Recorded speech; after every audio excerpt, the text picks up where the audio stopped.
Welcome to another episode of Breaking the Barriers, powered by Kale Logistics Solutions. Today we have Mr. Rajan Subramanian, who is our Chief Product and AI Officer, and he is on board with Kale. And bringing him to Kale means that we are very serious about not only going with times but our vision, which is going beyond and making everything possible. He's the right person for that. So welcome. Thank you. Mr. Rajan. So how do you most of the time you are staying in US and coming to India in between? Firstly, let's how do you do that? How do you find time to because you're living in a different time zones and all. So how do you do this? So I think I'm sort of used to traveling. I'm used to different time zones. I've worked with teams in different time zones. So for India, we have times that are arranged with the teams in the mornings or evenings. And I'm fairly flexible with my times. So it becomes fairly easy. The team knows what times are available, and then the meetings get scheduled around that.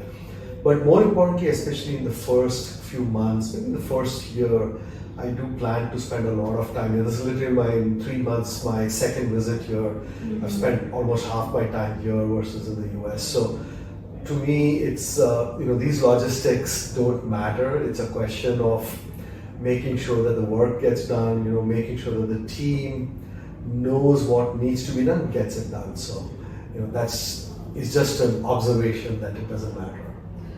Okay, so starting with something about challenges. So you are our AI officer, and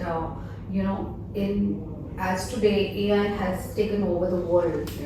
So how do you find what are the challenges you see, especially in logistics? What are the challenges, and how do you see it overcoming it? Yeah. I think it's interesting. The entire world, almost every industry now looks at AI as a godsend, and it's going to answer and solve every problem. I think AI has become a buzzword. It's got a lot of potential and a lot of promise, obviously, but one has to approach it and do it the right way. One has to look at it from a business proposition rather than a pure technology perspective. There are a few challenges. AI needs and consumes huge amounts of data.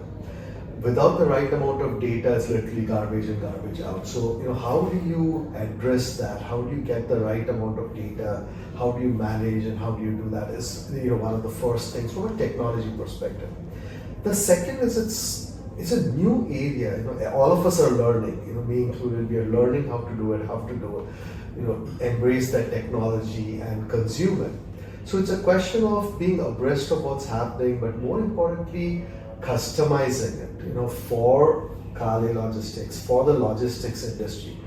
And even in the logistics industry, you do have data, but what you do not have is, the use cases. And I think that's where Kale Logistics, with its 15-year pedigree, best of brand experience in this industry, has a lot of ideas and values in terms of what needs to be done for this industry using AI as an example.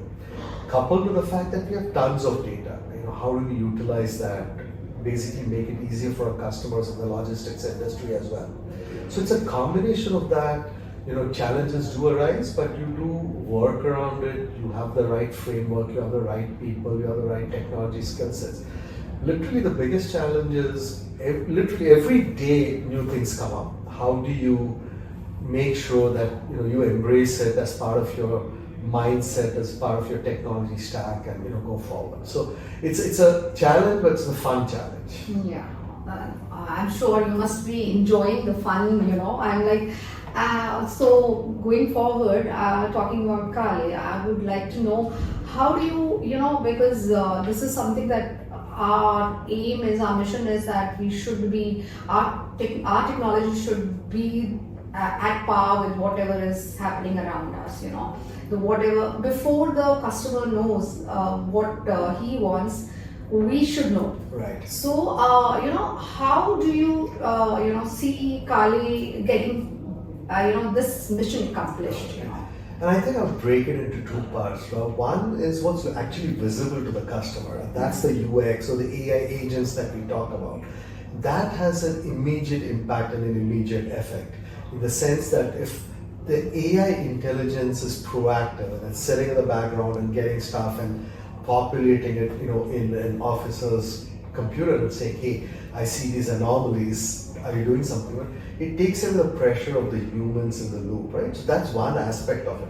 But the more critical challenge is the thing that happens behind the scenes, which no one is aware of. The customer doesn't care.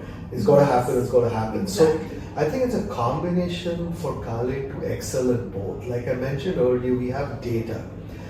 That data powers our AI engine, our AI agents. And what we are doing to embrace this mission is very simple. We are saying what are the different aspects in the journey of different users of our platform.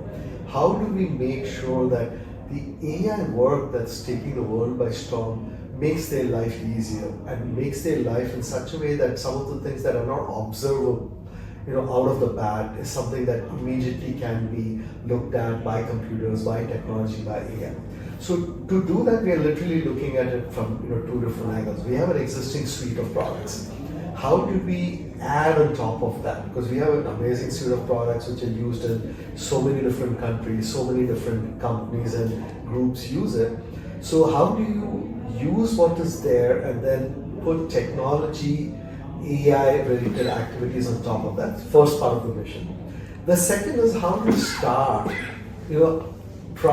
sort of prepping for the next generation of our products. So it's a multi-pronged strategy that we're following, where we are looking at the next generation of products, we're building it from the ground up, AI oriented. Then the next part of it is how do you take what we have, because we do need to add value to our customers. How do you embrace that by adding features, AI-oriented features, and making the life simple? Yeah, I think that I hope it's doable, but yeah, it will take some time and a lot of hard work.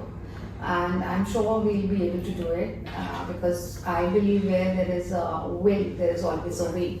So yeah, coming again to Kale, person like me is non-tech person and you are a tech person. So in Kale, we have a combination of both and we work very beautifully together. So how do you think that AI is going to help us bond better? Sure. Yeah. So I think take HR as an example, right? HR, you have a bunch of non-tech people, but all of them use technology products. We're implementing new HR systems. How do you do the recruitment process? How do you keep Kale employees happy, motivated? Are all things that AI sort of can and will and should enable. Similarly, you take finance, in terms of how a process, simple things that you might not think about too much, but expenses. How do you automate the process? And companies are embracing it. That's from a non-tech perspective. But even when you go to the other side of the fence, we are embracing AI from even a development practice, where developers, if they can do something today, can they do 2x, 3x because of the embrace of technologies and the surrounding areas that sort of combine all of these factors. So AI, is not restricted to technology folks or use per se. It's a question of which other functions can be enabled, how does that help? In a few years, everyone will have their own agent, literally, in an organization. Right. That's going to be their personal assistant. Similarly, I think the practice has started. HR is a classic example of that's happening. Yes, definitely, and I think as you rightly say that the technology is going to take over most of the things in our lives, and AI is going to be the master of that.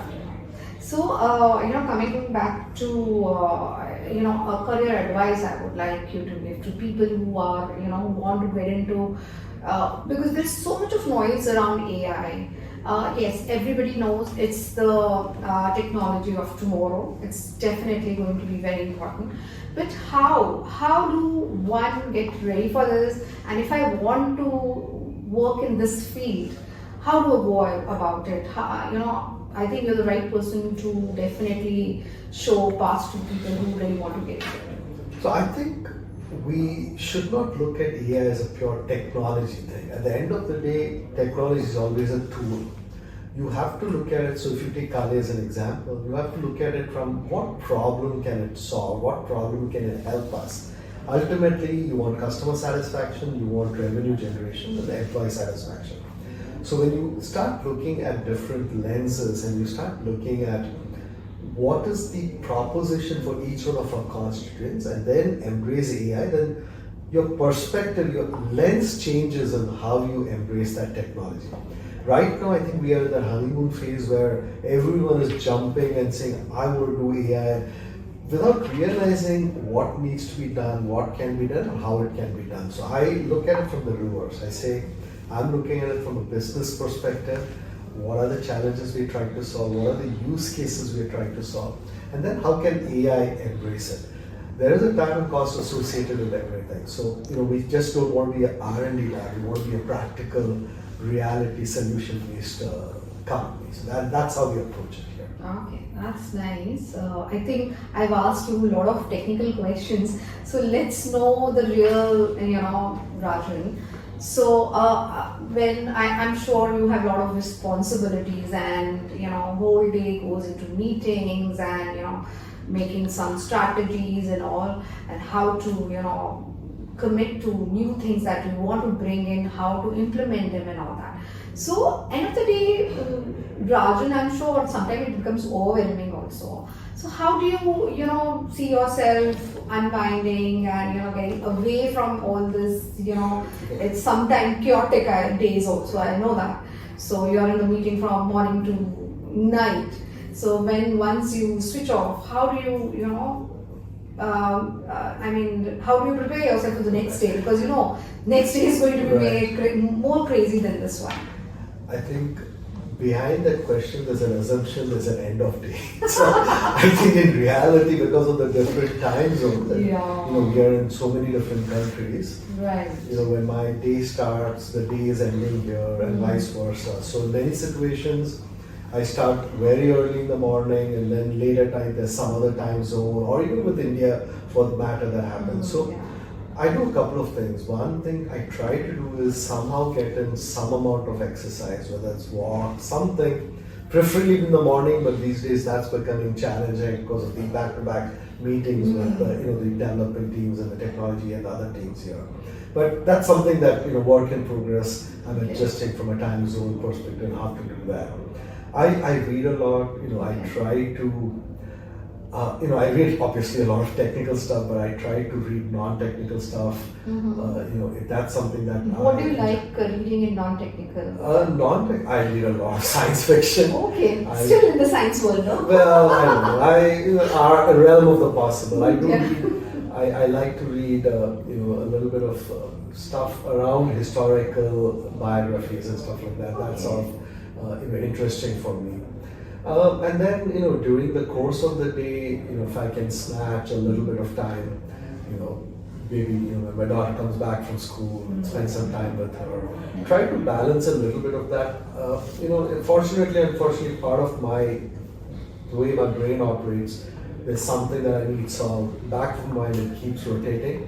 And I've learned how to manage that without jumping too deeply and then stressing myself out. So there are ways I do, it's been about a few months here, I do need to become a little more formal in how I segregate and have very clear boundaries. But sometimes when you enjoy what you're doing, it's not a huge bother at all. Yeah, that's true, because if you have a passion for something, I think it doesn't sound like work. Right. That's so true. Exactly. Okay, thank you so much. It was really a beautiful, enlightening interview that we had today, and I hope it helped a lot of other, people, and especially people who are, wanting to join into this field. It has helped them, and thank you for joining us. And we'll definitely bring something better and nicer. And I hope that you will keep us encouraging us. Thank you so much. Thank you.